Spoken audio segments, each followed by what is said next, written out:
Thank you for joining us again. I'm Erin Bates for News 24. Now, we've been in conversation with Professor Mukesh Kapila this morning. He was the head of the United Nations in the Sudan in 2003. Wasn't a position he held for very long. He blew the whistle on the UN's inaction on what was happening in Darfur and promptly lost his job. But since then, he's been on a campaign to provide information on the war crimes, the crimes against humanity, the genocide in Darfur, and try and bring those responsible to book. Now, we heard this week about South Africa giving notice to leave the ICC, this following the visit of Sudan President Omar al-Bashir to Johannesburg, Sandton last year.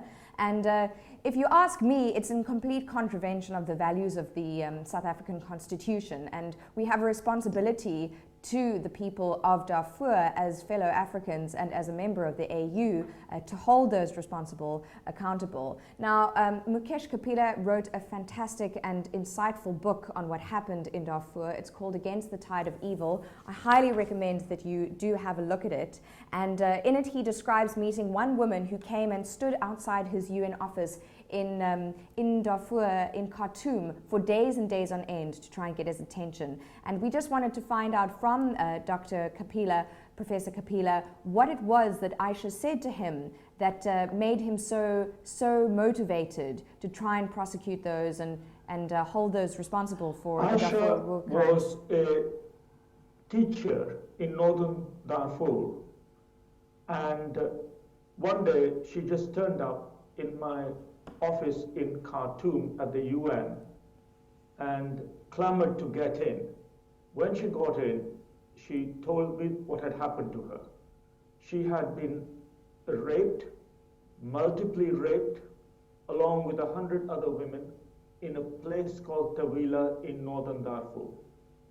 And that was the first direct witness evidence I had that what was going on in Darfur in 2003-2004 was of such a horrendous nature, so systematic, that it could only be called ethnic cleansing, crimes against humanity, or indeed genocide. And that is what Aisha taught me. And immediately I was resolved that we had to do something about it. And if the government was not listening, if the world powers were paying no attention to Darfur, then I would have to speak to the world media to try and draw attention to the tragedy that was unfolding in Darfur. And so it's really thanks to Aisha that I had the courage and the evidence to actually speak up and draw the world's attention to the genocidal violence in Darfur. And I mean, that account in the book is absolutely astounding, and it's just one of several stories of the atrocities that the people of Darfur experienced. Now, while Professor Kapila was head of the United Nations in the Sudan, he gave regular reports to the UN head offices about what was happening in the region. And I think it's important for us as South Africans to understand the nature of the region, Darfur, in relation to Sudan as it was then. Now, obviously, the countries have been split. We have South Sudan, and then we have Sudan itself, or the Sudan as it's known. And the Sudan is the country that is run by Omar al-Bashir, the same Omar al-Bashir who was in office in 2003 when those atrocities that Professor Kapila witnessed occurred. Now, the thing about Darfur is that it was only absorbed into the Sudan in 1916 when the British conquered that region. And it's a fairly rural area, it's a fairly underdeveloped area, and there have been conflicts there since the 80s and even before then. But with time, as there have been factions, that are typically characterized along religious lines, even though it's more complicated than that, there's been more and more conflict in that region. And even today, there is still conflict and violence in the area. Now, for those of us in South Africa who might not know where Sudan is and where Darfur is, you go a little bit north of the DRC, we've got Chad and we've got Egypt up in the north, and then beneath that is the Sudan itself. And South Africa, as we know, welcomed the president of Sudan with open arms to the AU summit last year. But we have not held anybody accountable as a signatory on the Rome Statute for the crimes that were committed in Darfur, crimes that left hundreds of thousands of people displaced, hundreds, at least 100,000 according to the UN, murdered. And if you look at aerial footage of the region, you see villages one moment, and in the next aerial shot, it's just absolutely charcoal ground where women have been raped, children have been killed, boy children and girl children were harmed. And if you ask me, it's an absolute indictment on the South African government that we're pulling out of the IEC and saying that we're not interested in what happened to the people in Darfur.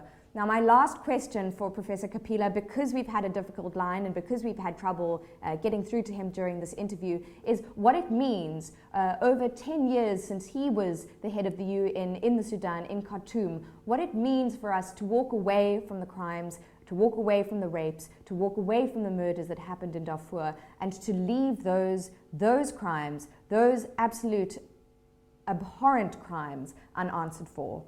Professor, what are your thoughts on that? Well, the conflict in Darfur continues. Many more Aishas have been raped, and more recently, there are even compelling stories about the use of chemical weapons in Darfur.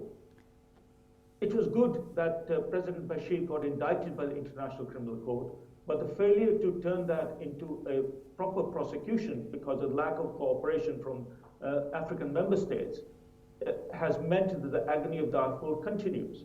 You know, if justice is denied or justice is delayed, then do not be surprised if the world continues to be a lawless place. So the importance of carrying on with trying to prosecute the war crimes and the crimes against humanity in Darfur is to send an example to others that these things will never be tolerated, and above all else, to actually bring the agony of the people of Darfur to an end.